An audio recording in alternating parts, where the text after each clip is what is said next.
right. Hello. Welcome to Artfield Answers. I'm Jimmy LeFlore, and this is my second episode for Artfield Answers. This is a production of Artfield Agency, my passion project to try to advocate for artists in our local art community. And I'm very welcome to have Albert Alvarez with me today. Hi, Albert. Yo. Hi, Jimmy. Albert and I have known each other for a good long while, and you know, to a large extent, we've gotten to know each other because of my appreciation for his artwork and his painting.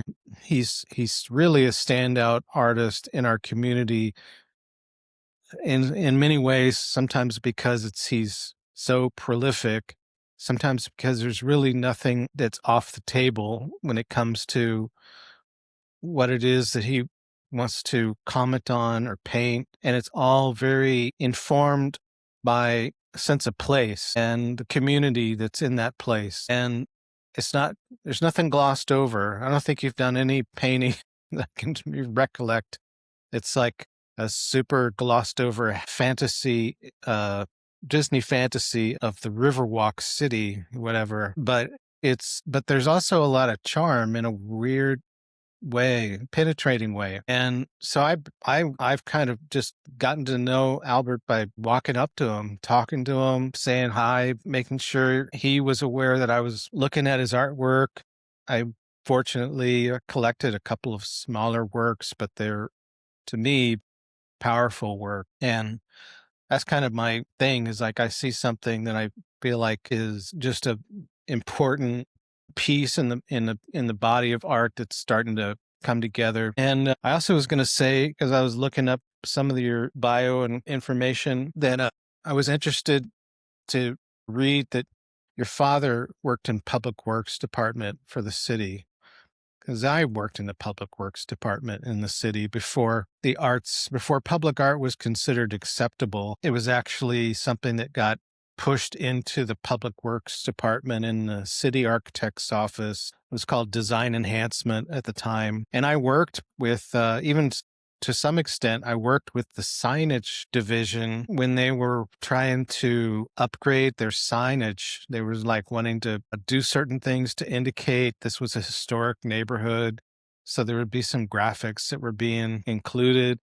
And I met with them. I don't know why. I think it's because I was asked to, but I don't know. I could have even possibly met your father. But what I read was you had like, that was a big Awesome. influence on you.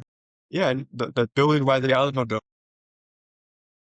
Right. Cherry Street. Yeah, Yeah. Yeah. I went back there and saw all of their equipment and their printers and it was pretty cool. I've seen some pretty cool artwork, not here, but across the country, in which artists have kind of reclaimed the idea of public signage and turned it into something pretty cool. Yeah, that was a pretty cool team. I felt like they liked what they did.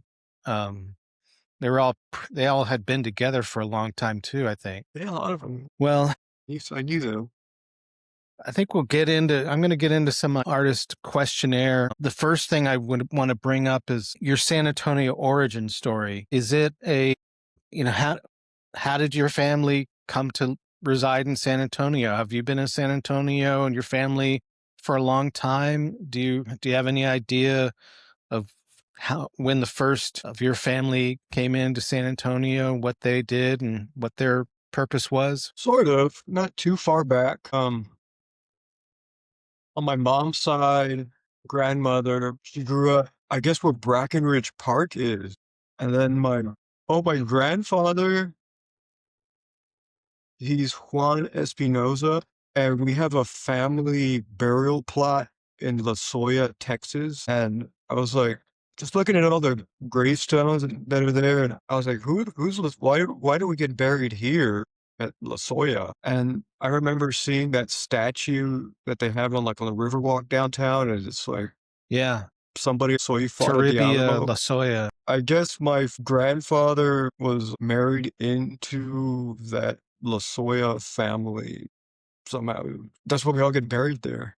So there's some connection there. And then my grandmother was from I guess there was a community of people that lived by Brackenridge Park, and that's where she's from.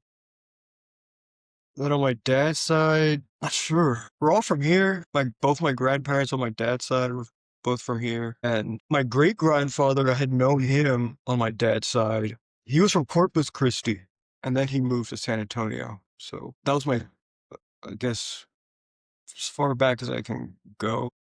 Yeah. Well, Yeah. I think it's Other than that, I have very no idea. it's interesting. So San Antonio is what you and your family have considered home for a generation or two, or maybe longer. Oh, yeah, yeah. Yeah. Possibly longer, yeah. Say that again. The west side, predominantly. The West Yeah, Side. Yeah. that's where I remember, like, my grandparents, right by Las Palmas, right by the San Fernando Cemetery, number 2. Yeah, that's where we're from. I grew up on the southeast side, South New Braunfels, Eves. You still live in the southeast side, more or less, right? Yeah, Yeah. And that a lot, that I side of mean, I would just say towns. that location, that neighborhood, that's kind of a almost plays a character in a lot of your paintings, just in terms of your surroundings and your point of view from being on the southeast side. Is that true, or it varies maybe? Yeah, it's that connection from the southeast, east side to the west side. And then downtown's in the middle between them. It's east to west, I would think. But it's that bus line, that 32. It can take me, for years, many years, since I've been riding the bus since like middle school. So that same bus line has gotten me like I just hop on and I can get anywhere downtown, Wouldn't it be west. great if people who had a certain number of trips on the bus could eventually just ride for free? I don't know. They were trying to do that free bus rides. I don't know. I feel like sometimes I feel bad when the bus driver denies people to get on the bus, but sometimes it's like maybe that was a good idea that that guy didn't get on or something. It's like the anger. Like, you ain't gonna let me on. Like, oh my Can god. be Like, dramatic. don't know. So I've read a few things, but tell me a little bit about what you would consider your art's origin story. Like, what age were you, and when were you at a point where you felt like, okay, art is doing something for me that I feel like is kind of immovable? It's going to be something that is going to be part of my life, kind of, and just embracing it. Do you have a memory of that? Or Yeah, maybe I do. multiple memories? There is a turning point. I've always drawn all my life. Like that was always drawing, but it was always a private thing, especially in childhood. I always kept it to myself. I did not like anybody to see it. Not even my parents. They couldn't see it. Going through high school, I started to get noticed and kind of went on a trajectory. Like my art teacher, high school art teacher wanted me to go to college. I went to RISD, but I was still not kind of directionless. I didn't know. I don't know. I didn't see art or drawing as profound. It was kind of like something to make people laugh. I would kind of like to get a rise out of people with my pictures, you know, kind of ludicrous things. It was this experience that I had. I had a mystical experience. It was, I'm just saying, we were with my friends. We took some mushrooms and I started to freak out. I was like, I don't feel good. I feel sick. I'm going to go to sleep. Check on me in 3 hours. So I went and I laid down in a fetal position and covered myself in a blanket. And I was feeling sick. Like I thought I was going to die. Like I was like imagining, like having pretty vivid imagination of my funeral. I saw my casket, in a funeral home, and everybody was like crowded around. My family was crowded around it, weeping, crying, and I was kind of like floating above the funeral. And I wanted to tell everybody not to cry. I was like, don't cry, don't cry. I didn't want anybody to feel bad because I was in a better place. And then at that moment, I saw that classic, like portal opening up and like a blue, white light. And I saw like my ancestors and they were like greeting me. They were telling me to come with them, a day, and it was beautiful. It was like this river of lights, like psychedelic, all the fractals and all that. The fractals were like forming these faces, and they all looked like Picasso paintings. And it was like the story somebody was talking to me, was a woman talking to me and just telling me everything about life, like all this wisdom. And then I woke up. My friends came to wake me up, and I woke up and I was like, I know the meaning of life now. And then one of my friends who wasn't on mushrooms, he was like, what are you talking about? And I was like, there's no such thing as time. There's no difference between life and death and all these like mystical things. Yeah, that was the turning point. But that changed my mind like completely. My whole outlook on life was just changed. That's where and it was like a affirming thing. It was like, don't waste your time. And it was kind of like, give this message out. And the way I would do it was through art. That's ever since then, I was like, as soon as stopped, I came down like the next morning, I was like trying to get this message out, like, and I've been trying to do it, and I still haven't done it justice, and that's my goal. There's a big painting I want to do eventually, but it's very hard because it's like a vast, you know, whole vision, like I would love to illustrate like that whole experience. It was like very profound. I feel like when it happened and it was over, I didn't remember a lot of it, but I knew it happened. And then I went to the library, and at the end of that experience, like I saw this Buddha, and I was like, what is Buddha? I'm from San Antonio. I've never seen a Buddha before. I was like, why did I see a Buddha? So I went looked up Buddhism at the library. I got a book and I started reading it. I was like, holy shit. This is like word for word of what that woman was telling me, that voice. It was like almost like reading the same thing. Like I was like, that's amazing. Like so ever since then it was just like there's something about Buddhism. I'm from San Antonio. Like, there's no Buddhism here. Like, there's no connection to it. So I've been trying to like merge, I guess, Western, because there's a big tradition that of Christian painting, and there's hardly any maybe Eastern Buddhist crossover, and I'm trying to bridge that, in my art. And I think that's where my art comes from. If you understand stuff about Buddhism, life is suffering, you start to understand my art better. Yeah. So that How was so it. how how That was the, how long ago was that experience, that mushroom experience? I'd say 2025. I mean, 2005, probably. 20 years ago? Maybe 2004. Yeah, it's been like 20 years now. Did you ever try to recreate it? Once after that, I went to Martha's Vineyard with some friends, and I wanted to recreate it. And we had these big chocolate balls of like, I guess, melted down mushrooms, and we took them out there. I ate them, and everybody was having a good time. But to me, it was just like blank. It was like, what I learned? It was like, there is an end to thinking. Like, you can run out of thoughts to think, and there's just like nothing else to think. And that's what I learned. And it was like, kind of like I was wasting time trying to, like, I already knew what had happened. Like, it already happened. And it was like time to like get moving, not necessary to do that again. And it was probably impossible to do it again. I don't know. I'm I think afraid to it's find I think out. that's one of those things. It's like a child is born due due to conditions that could never be repeated again. So you could try to repeat those conditions, you're not going to have the same child. Yeah. I mean, So tell me a little bit about your artistic heredity. I'm coining all these phrases just for to make my tongue twist. But is there anybody in your biological family that's artistically inclined, living or deceased? I'm interested in asking artists these questions of how unusual or how related they might be to others in their family having this artistic bent? For sure, my dad.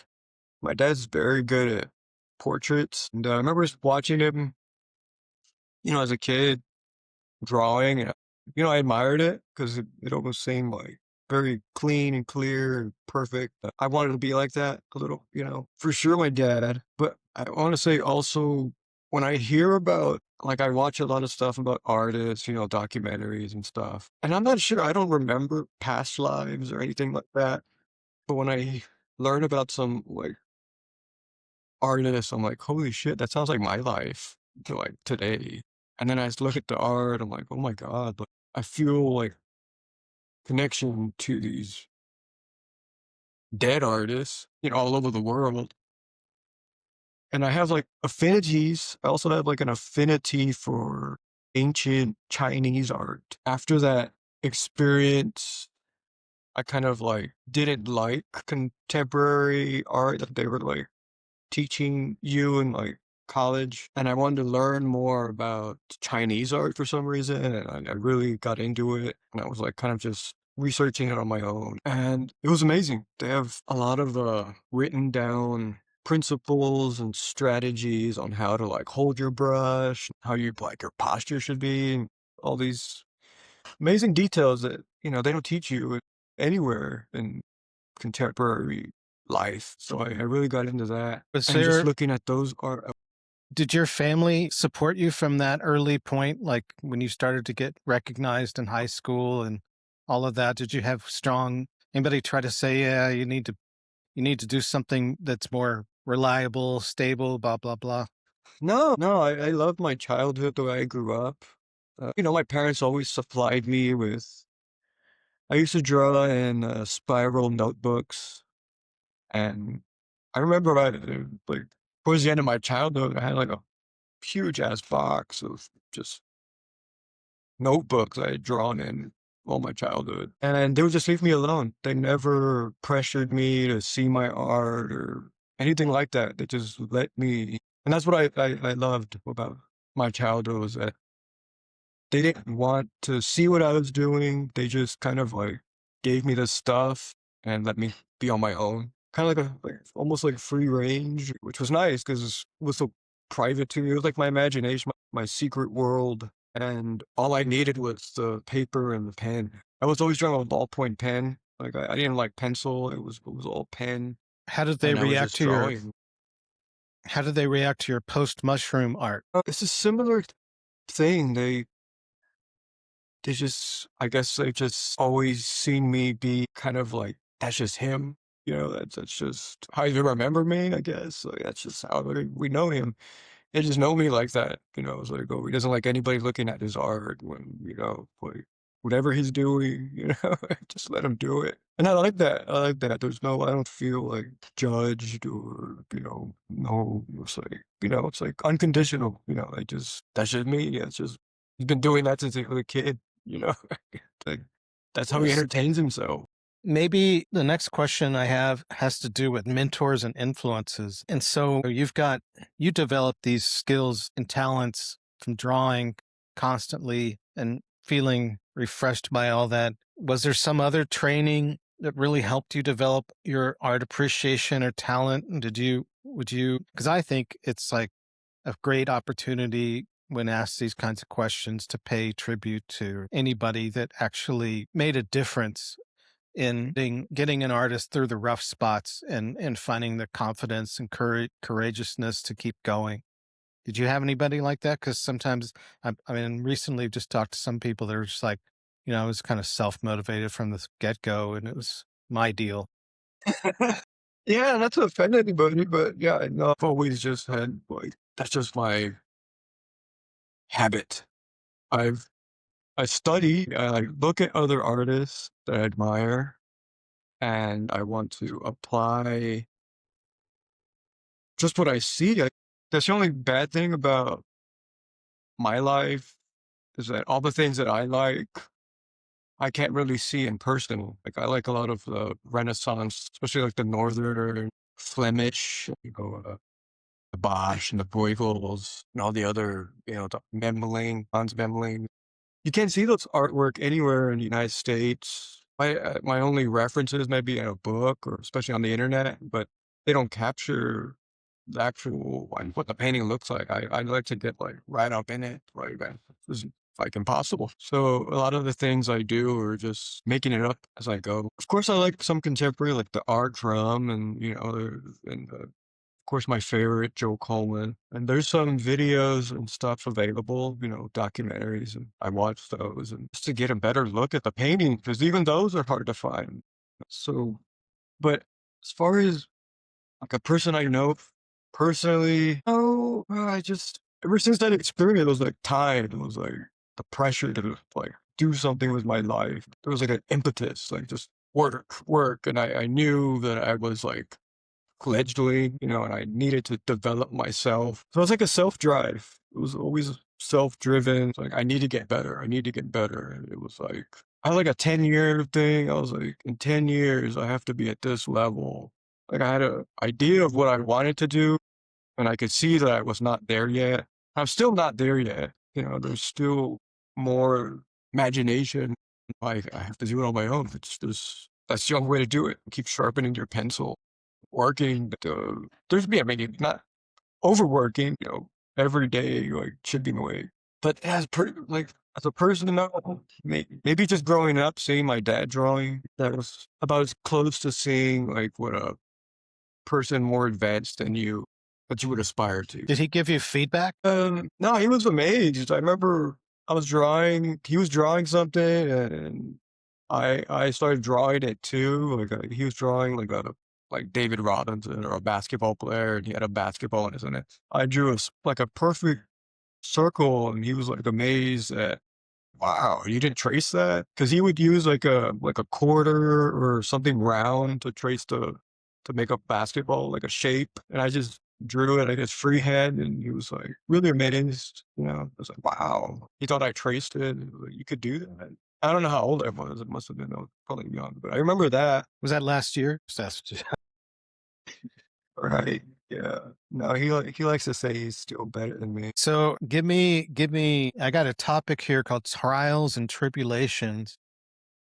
And I don't know. I mean, I think that you may have had some of these kinds of experiences, or at least you deal with content matter that is subject to something like this. So, like, have you had experience?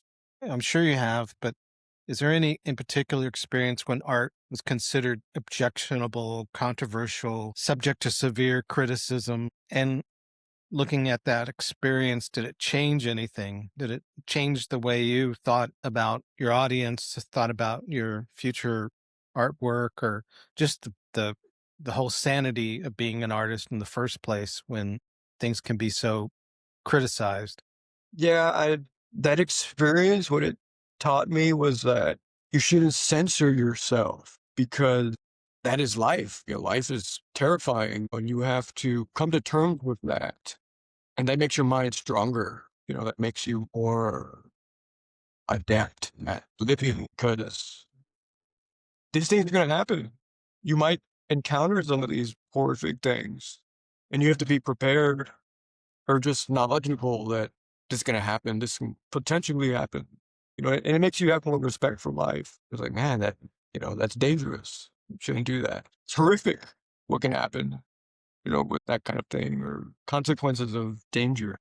But you, more than almost any artist that I see working, don't censor yourself or shy away from doing what could be considered the most reactionary images than a lot of artists. And it's not like they're fantastic, because they're real things that are we're all aware are present all the time, but they're not always depicted. And in fact, like, it's the kind of thing that if it was on the news, they'd say viewers may wish to avert their eyes, but you just put it out there. And to me, that says something about the fact that whatever trials and tribulations that might come about because of your pursuit of making a painting or a drawing or not,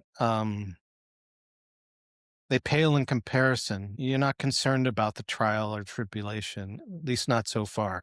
Well, I was gonna say, I feel like my stuff is tasteful in that regard. It could be worse, could be just off the wall worse than that. There's still a little bit of judgment and taste. Hey, I'm a collector. I find the taste is there. I feel like though there's some cojones involved, and you're you're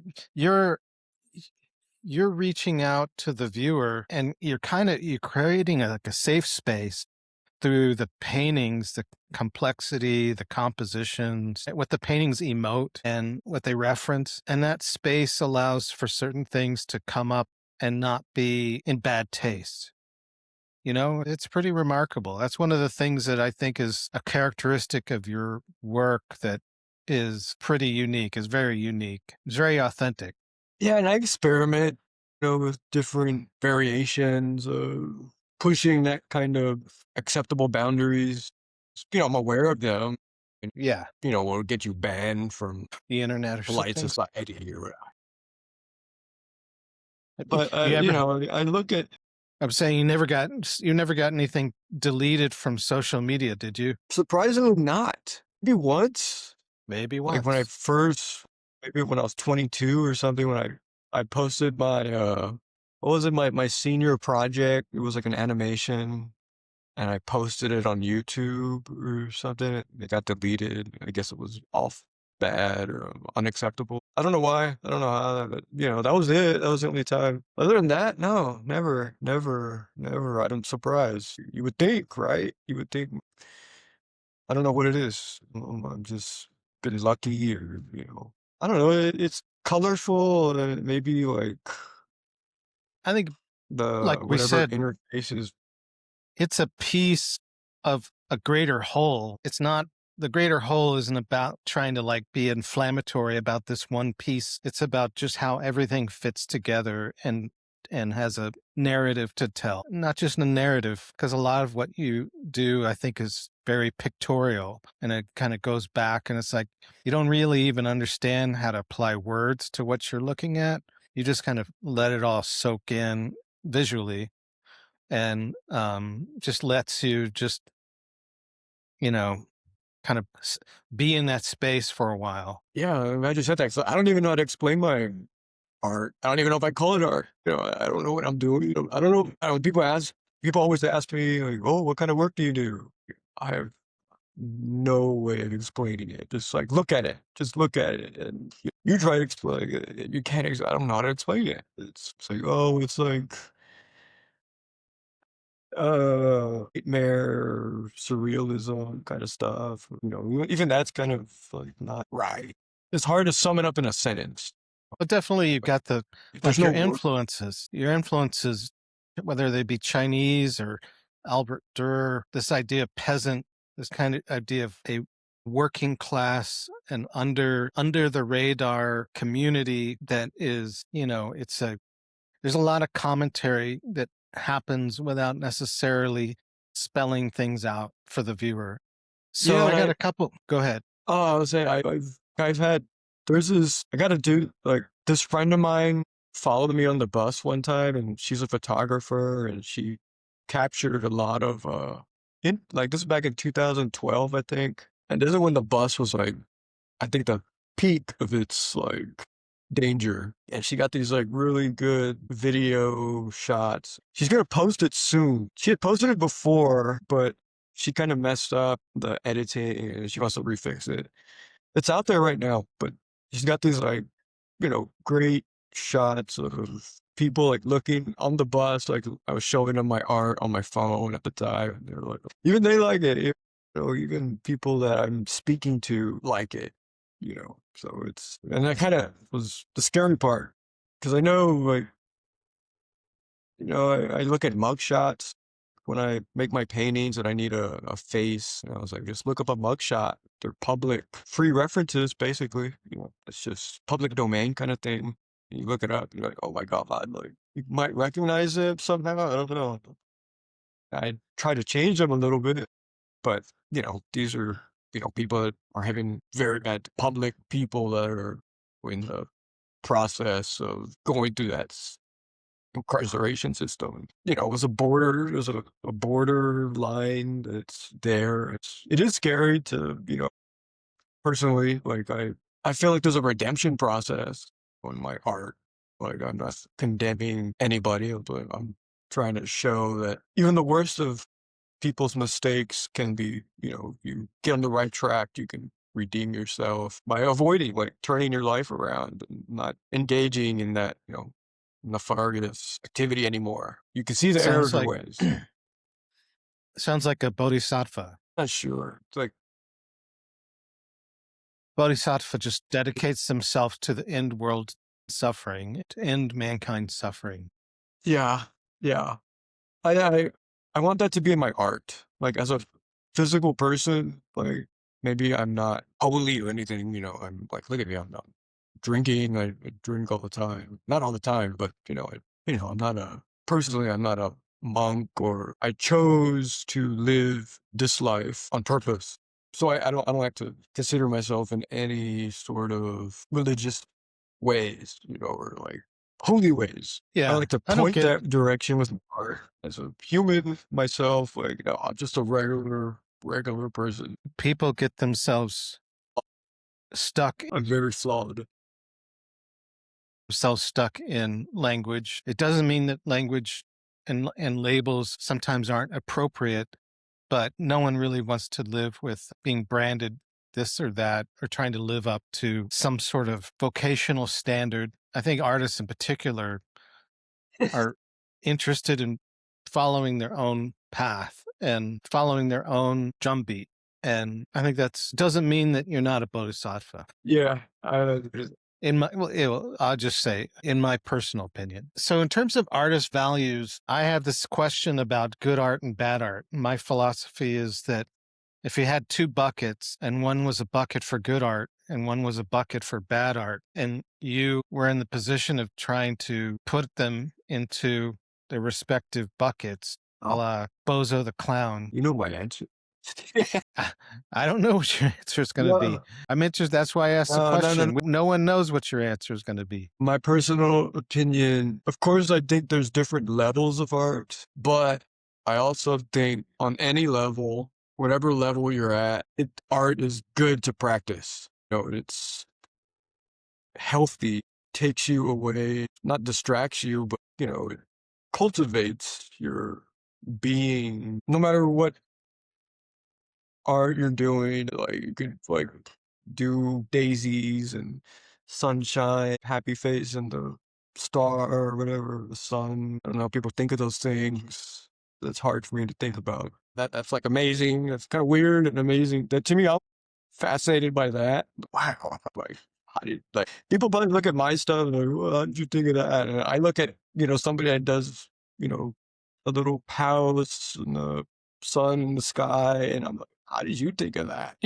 Like, I don't discourage those things. Those are still fascinating in their own rights to me. I understand. They're keeping you out of, they're just, you could be doing worse things, you know.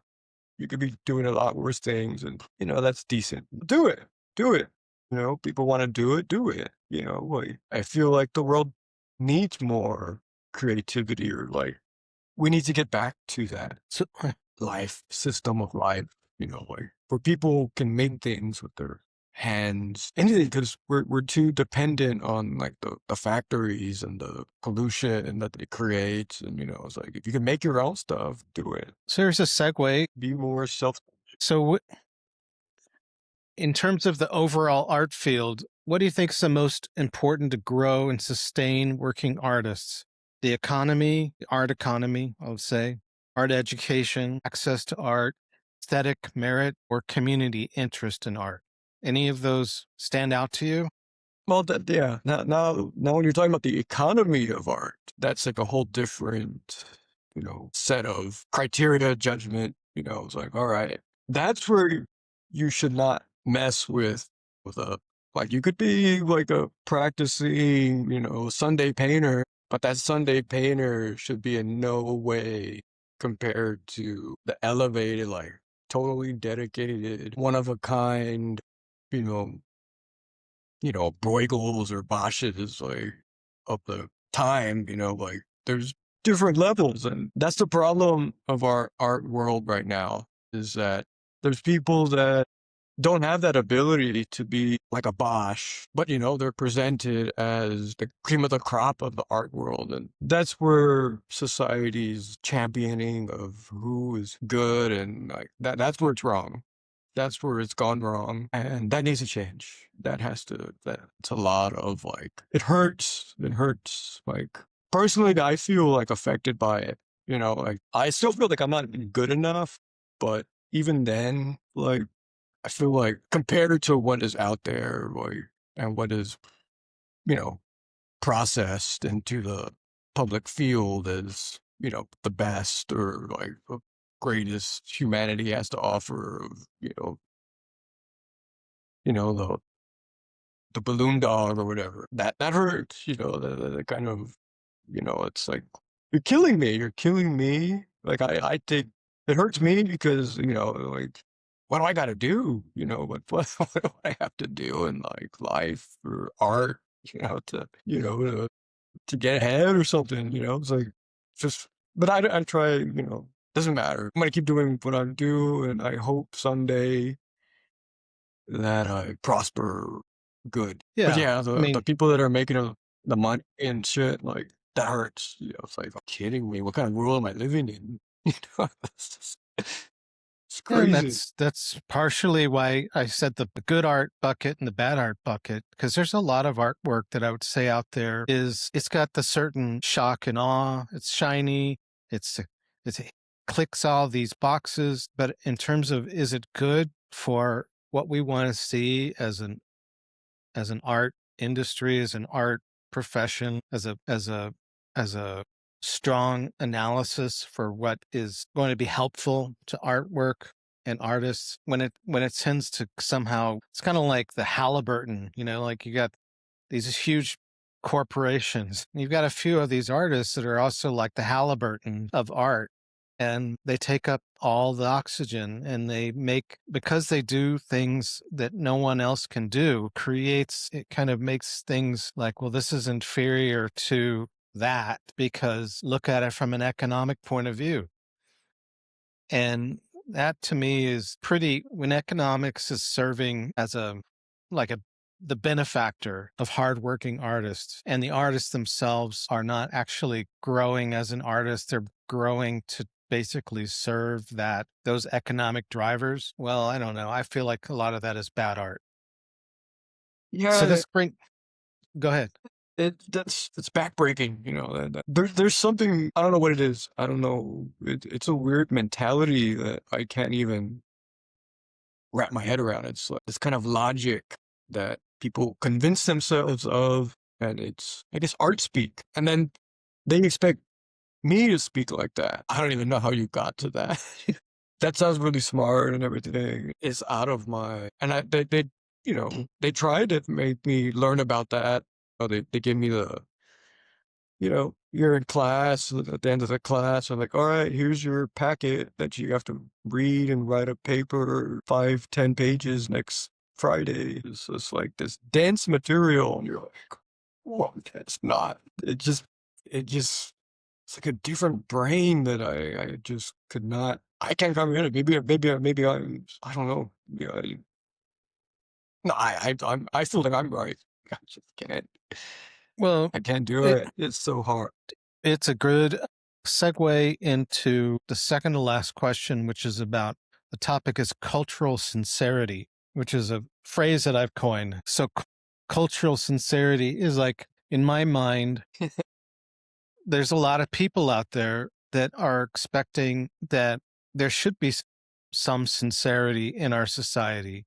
There should be some sincerity in what our culture has to offer. And the artists should be those that could bring us to some understanding of true cultural sincerity of today's times, of contemporary life. What do you, what is, when I say cultural sincerity, what comes to mind for you? Like pandering. That's the opposite of cultural sincerity. There's a lot of people that get away with getting paid as actually being cultural sincere, but it's not exactly the payment part of it goes a long way. Yeah, I don't know. Okay, okay, it's you truly, if you're truly sincere, true sincerity, people can fake that. You can fake it. And there's a lot of that. You can see it and do it. I don't like do it. That's what it is. That's part of the atmosphere. And it always will be. That's just it's path. That's your path. That's a path you're picking. Do it. Go ahead. That's whatever. But to be true, I don't know. There's hard truths in truth. You can't glorify, the positive aspect without, acknowledging subversive elements in a particular culture. It's like no culture is perfect. People pander to this culture and it's so great. And people pander to this culture and it's so great. But, you have to look at it all in all, it's like everybody's fucked up. Everybody did there is no perfect culture, society that has existed yet, and it's up to us to do that. That's the real process we're trying to head to. And, by glorifying one or exalting somebody over here and your own negative aspects that also shape that cultures or societies. But yeah, I try and for me, I'm from here and I feel like I was put here for a reason to represent, my region, my land or whatever. Like, different artists spring up and all over the world at all times of the world. And that's how you know them, you know. The Renaissance painters because they're Italian or Flemish or whatever. And United States is a young country. Those countries are 500, 600 years old already. America's half that age, 500, 600 years from now. I mean, 300, 400 years from now, they'll look at like Texas or Northeast United States as, where artists lived or whatever, that's kind of just where I pull from. I was like, that's where he's from, that's the work he did. And, I guess that's the best sincerity you can do. Maybe, just a lot of people move away. People move away all the time and throughout history. I feel like if you're from somewhere, you should probably tough it out. I'm toughing it out here because as hard as it is, That's a good way for me to just do bring it. up the last question. The last question's about local art history and future. So before I get into it a little bit, I'll say, so what do you like and dislike about San Antonio's art scene, past and or present? Something you like, something you dislike. That you can go straight to the top here. It's like if you're good, you're gonna get noticed right away. Because this is a big city. It's what the seventh or it's in the top 10 big cities in the United States. That means something. If you can make a name for yourself in the city, you're putting yourself in a good spotlight. And this is a small art community, and you can make a name for yourself because it's small, but you're in a big city. So you're putting yourself already into a, almost national, at least regional spotlight. But then, I don't know, San Antonio's a good mixture of aggressive, like it's still not liberal like the New York or Los Angeles. And those are very maybe like bloated cities to get I don't know. I've been to New York. I stayed in New York for like 6 weeks in like 2012. And I was like, holy shit, if I was here for like 6 months, I would get noticed. Like I was going to all the art shows and like showing people my art, and I was like already like becoming, like, oh, that's good. I was like, oh my God, if I stayed here for like 6 months, I would probably be famous. Like San Antonio has a different, maybe like I feel like I'm known, but I'm like shoved into like this almost like a closet, it's like just keep it like in there, like don't let them out. Like God. I'm like, why are you doing this? And it hurts. It does hurt. It does hurt. Like it's painful, emotionally painful that I have to like suffer in this way that because of my vision or whatever, my artistic vision is like being choked and, like suppressed. That's part of the San Antonio charm, like we're a good boy city, we don't, we're just good, respectful. Yeah, I'm very respectful too in my art, I feel like. I don't feel It's like that. I don't charming. feel like I'm doing anything. It's charming how we Right. step on our artists. Who? It's San charming. Antonio. It's Yeah. charming how San Antonio steps on its artists. Right. I don't know. It just doesn't want to offend or stand out, or I don't know. It's just, it's an identity thing. Our identity is probably like religious, very yes sir, no sir, subservient. We don't, step out of line. We're good missionary, like converts. That I did that to stay here, like a whipping boy. I was like, what did you say? Come here. It's it's real. It's real. You can kind of pretend like it's not real, and then a minute later you start to That's a set fantasy things in, and you're like, wait, no, this is the same place where all this shit has happened for generations. And happening it's, right now. yeah, it's happening today.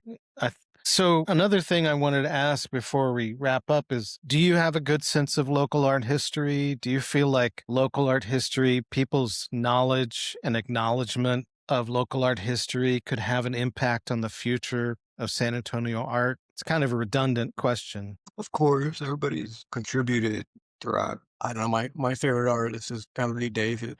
San Antonio wise, like, I feel like he has it down. If I want San Antonio to be remembered, it's like LA David, look at his stuff. Like, that's what I want San Antonio to be remembered as. I think L.A. David Strange, like was going to, I went to SAC for a little while back in the 90s. And I think L.A. David was there along with a handful of other artists that I also got to know. Casas was one of my teachers there for a while. I know a handful still in touch today, but the thing is that we don't have any kind of there's no rising to the surface of our art history in a way that I think shines a light on how professional it is. It's interesting when you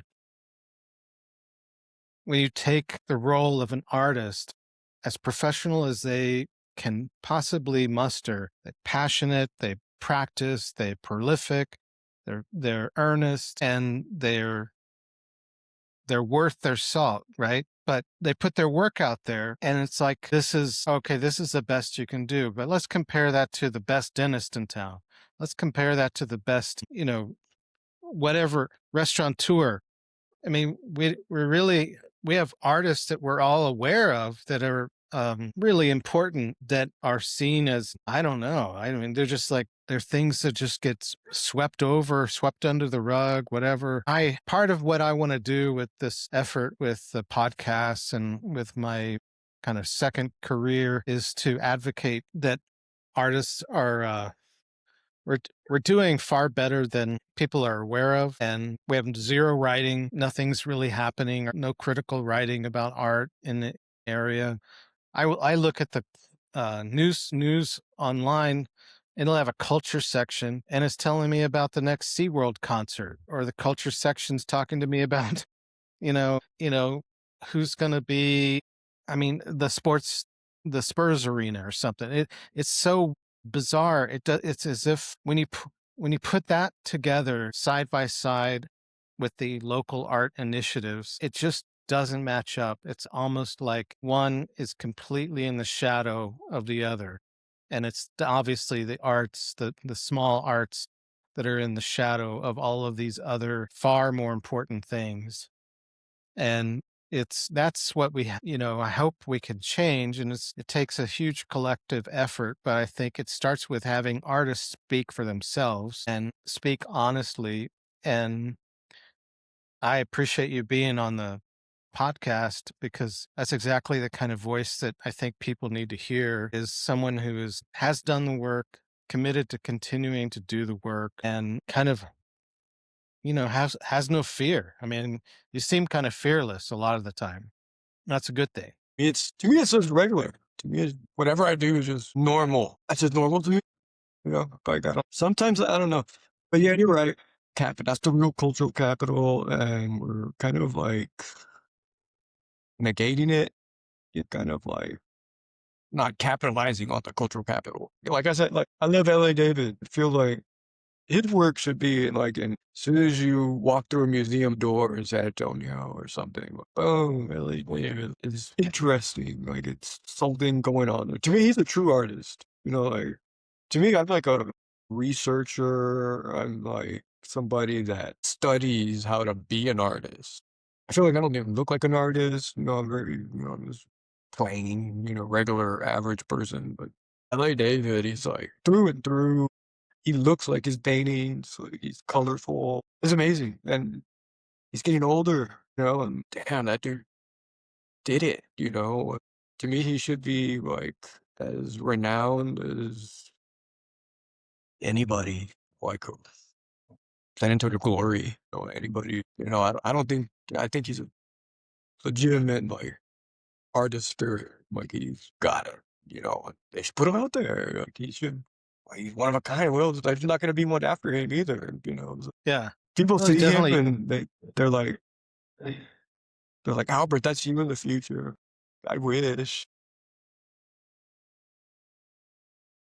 he I wish captured a I could be that generation. cool. I always like to end these things because I've asked all these questions. Do you have any questions for me?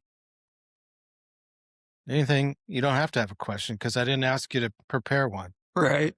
but Yeah. here you go. Well, thank you for doing this. This was good. And okay, yeah, we'll see what happens. Post it on I like YouTube. I watch YouTube, a lot. That's like my I don't have I don't post things on YouTube, but that's where I get all my information research. It's like while I'm painting all day long, I got YouTube looking at artists. Like, I was learning about one today. I forgot his name already, but he did that painting of the man on top of that mountain looking at the fog. I don't know if you know that painting. It was like The new I know painting the or painting, but I don't know. It's old. It's old. It's like 1700s or some shit. Yeah, just like I just discovered him today. It's like why did I know about him before? So yeah, it's just the world needs art content. My thing. I love it. If I can find it, I'll look at it. my feeling is no one's going to stir up a lot of positive energy about San Antonio from outside our area. It's got to happen from here. And we don't have a lot of independent avenues to talk about art in kind of a serious way and also kind of trying to bring some insight to it without necessarily being tied to an organization or an institution and clearing it with everybody else and everything else. Journalism as it is kind of going by the wayside when it comes to arts and culture. There's a few people that do great work to try to at least keep people informed, but I'm just going to do what I can, and hopefully I can have you back on. We'll do something later on. This is kind of my inaugural series of asking these questions because I feel like it would be very interesting to compare and contrast what artists have to say about the different stages of their careers and lives. So hopefully we'll It's have you funny. back on. I was having an imagination. I was like, yeah, we should do another one in the future, the before and after, like after this comes out and like I like learned my lesson and like the next episode. Just no, I don't know. Or I could be so Albert, you were on Entertainment Tonight last week, and maybe this will be your launching pad. gold glasses on, my gold chalice, my Well, purple until hat. next time, your Merlin hat. Until next time, I'm gonna call it an evening. Excellent episode. I'm really glad that we had a chance to connect. You're gonna have an exhibit coming up with some of your work at Centro de Artes this spring, right? Do you know Yeah, the that's right. dates roughly? You don't I think it's in April, April, right? maybe April 4th. Right. Maybe the It'll be 4th of open for a long April. time. I'll try to find the I think a information and year. stick it in the comments. A year? So I'm not I That's the can't way. Maybe that's the other one. It's at least a year to 6 months. I don't know. I like it when I don't know and people can take care of that for me. I just have to mm. turn the artwork in and that's off. That's it. Other than that, yeah. Well, They're doing good. They're gonna do something I'm good. happy that you and I were working Trust. together. You and I were able to work together to lend a piece of from my collection of yours for that exhibit, and Yeah, I can't wait that's to right. see it. That's right. That's right. Yeah, it's gonna look good with all the other stuff. Yeah, it's gonna be nice. Yeah, yeah. Put it all together. 'Cause it's explaining something. It's like the if you see the whole repertoire, you should. And I think I need that. I need that because my stuff is it's all over the place in terms of I hardly have any of it. Look at this place. It's all empty. It's like I don't it takes long to make my art and then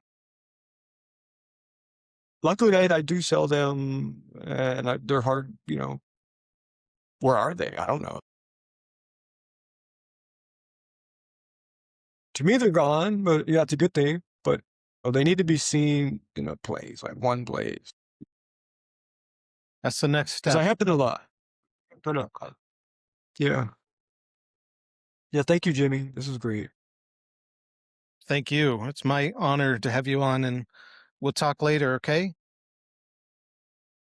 All right, man. I'll see you soon, right? See you probably at the show or yeah. Peace be with you.